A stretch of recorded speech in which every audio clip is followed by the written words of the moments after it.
for him and Day Thomas? Well, certainly disappointed in the result. I thought we had a real opportunity there against a top 5 team in the country. I thought the environment was as good as you can have in college basketball. The appreciation that I think I have and our team, our players, and our staff have for the people that come out and support us like that. I'll tell you, it matters. It's appreciated. I'm sorry we couldn't get over the hump a couple more possessions tonight. We're going to need that because we got another big one coming in on Tuesday night. It's like like this league is. I thought I've come to kind of have an expectation because these guys have set a standard for how they respond and how they fight. So I'm proud of some of the moments where we kind of came back and figured out how to get into the game, especially the way we finished the first half. Or there was a really a couple stretches in the second half where it was good. But 17 offensive rebounds, hard to overcome. And we pride ourselves on being a rebounding team and a team tough and quick to the ball. And they came in and got 17 and set a tone right from the start. We only got 9, and it's 41-34 on the board. And we're trying to establish an identity there. That's frustrating, and 17 offensive rebounds is really hard to overcome, guys. But because of some of our fight and resilience, we almost had a chance. I thought L.J. Cryer's shot, one coming out of the timeout, was just a big-time shot by a big-time player. I thought we guarded it well. He's jumping off of one leg away from the basket. That's one of the most difficult shots in college basketball, and he makes a big one. I thought, Malik Wilson hits 2 big shots that I thought we guarded decently on those possessions, and then obviously we try to scramble there. I think the 4-point game after Cryer. We go down empty, and we try to scramble there, and we get them to shoot quick and miss, which I thought was the idea, scrambling, and we couldn't box out and get the rebound, which, again, that'll be the thing that I'm the most disappointed in for the game. So, anyway, squandered an opportunity, but we got to learn from this one, and we got to bounce back quickly because we have another great team coming in here Tuesday night. Physically, were they a little out of the gate? It looked like they were Houston was maybe overly aggressive, setting screens and trying to keep you guys from getting over top and icing, ghosting, whatever you want to call it. Did that take a little while? Because it seemed like in the middle of the second half or the middle of the first half you recovered, but initially it seemed like it maybe caught you off guard. Yeah, I thought the first couple possessions they did a nice job of screening off the ball, and like Sharp and Cryer, they're great shooters, and they do a nice job of setting like the wide angle pins for them. And we kind of wanted them to turn it down and get into the paint and shoot those 5, 6, 7 footers over the top. We kind of got to that, and we didn't do as good of a job getting back in front. You get I think Cryer or Sharp gets the foul in the first play with Seamas. We didn't do as good of a job in those situations early, but those possessions don't kill you. Like they're taking 6 to 10 footers, and they're good. So they made a couple, as we said. Cryer makes one there at the end of the game. It's a massive shot.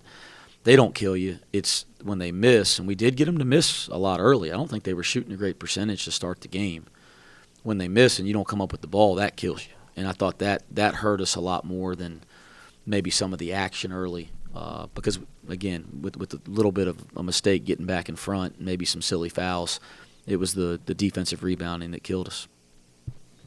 Day-Day, Coach talked about them setting the tone early and you guys fighting back. Does what Houston did at the start of the game, does that just kind of show you the little margin of error that you guys have in Big 12 play and how important it is to always be on it? Every night going to be a big game for us. We just got to come out the game playing hard, playing physical, beat a tougher team, rebound the ball, like Coach said. We just got to keep doing what we do, Cincinnati basketball, rebound the ball, playing transition.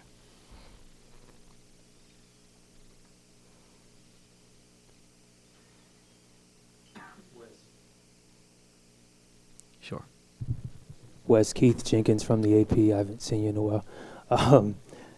CJ got in the game tonight. What went into that decision, finally getting him out there? And I know he didn't play much, but what did you see from him? Well, guys, he hasn't played live basketball for 6 weeks or so, and he came back and practiced live for the first time Thursday. And I, honestly, going into practice Thursday, I didn't know if he was going to practice. I'm not sure if he knew if he was going to practice. And he had a good practice. He got through the majority of it. And then he came back yesterday, and same thing. I didn't know if he was going to be able to make it through or even plan on playing. And he got through it and looked good, especially given the circumstances of being out as long as he has. And then we talked last night, and he said he thinks he can play, which is what you want to hear as a coach. You know, you want somebody to feel confident. And so it was great to put him in the game. It was great to see him run out there. You know, it felt like with that big deficit early, we were trying to just figure it out, you know, from start to finish. And I almost put him back there in the second half. We make a couple shots while he's at the table, and I'm thinking, okay, let's make sure our defensive lineup is right. And that's not that he's a good defender, but he just hasn't played. So I think we're trending in the right direction. I'm glad we didn't push it too hard today. That's a really tough game to come back after 6 weeks, and you've only played a couple days of live basketball. But it was a good sign, and it's a lift for our team to get him out on the floor. You came back from double digits twice, but what do you see out of the shoot when I think they had 11 rebounds before you guys had 1? That's just crazy. That's what I talked about in the locker room with our players. You know, 11-1 to start the game on the board, that's a problem. You know, like I don't have any great answer for that other than that's a problem, and it's unacceptable. Coach, you mentioned the defense of Day-Day and Jizzle in the past. Just your thoughts on their defense on Jamal Shedd tonight, keeping him at 16 points but on 6 of 25 shooting. Yeah, you know, we've coached against him. He might be as good as any guard we have in college basketball right now. And I thought that those guys combined did a nice job on him because, you look down 6 of 25, 2 for 8. You know, he's got 16, 4, and 0. And 16, 4, and 0, you know, especially with how much he has the ball in his hands, that's pretty damn good. 6 for 25, I'm sure, is not good for him. But he's a great guard, and those guys did a nice job at times. I'm sure there's 1 or 2 possessions they'd both like to have back. But, yeah, that's a good sign for us because being able to defend that position is really important in this league, this level of college basketball. And we have 2 guys that are very capable of defending that position every night. Looking ahead, Iowa State, I don't know how much people know about them, but they are equally as physical as any team in the conference.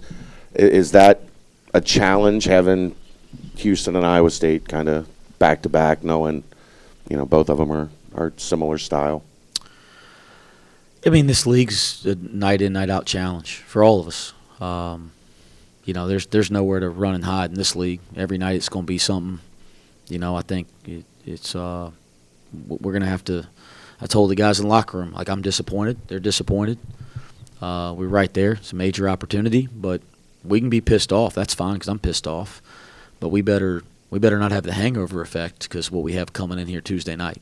And I don't know what they rank nationally right now, Iowa State. 12, 13, something like – I mean – it's every night, and I think I haven't looked at the numbers the last couple of days, but what are they, the top 3 defense efficiency team, or second in the nation? Houston's number 1 in the nation there too. Is that? I mean, I'm probably not far away, right?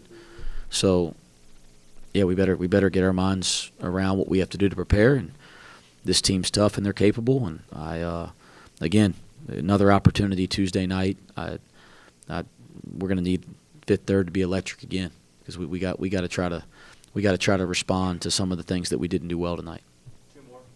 Coach, Victor Locken has had a couple of tough games. What are you seeing from him, and what does he need to make sure he takes care of or just handles to get back to the Victor Locken that you've seen? Well, I think first off, he had a really, really good week of practice. And, you know, I think he put days together. He had the right attitude and approach. And as a coach, that frustrates you because you want him to get that reward. Like, you know, when you do it right to the standard that I have for him, you want him to get that instantaneous reward. It's frustrating that it didn't happen tonight for him. But the only answer is to continue to approach it the way he's approached it over the last 7 days. And if he does that, we all know what Victor's capable of. He's going to be fine, and he's really important to this team, and we got to get him back, you know, playing at the level that he's capable of. Jamil Reynolds had a big night, 8 points, 4 rebounds. My apologies. What did you think of his performance there tonight to give you guys that energy boost there, especially in the first half? Yeah, I thought he gave us a tremendous lift. I thought he just keeps getting better and better, and that's a good sign for him and for our team. Yep, thanks.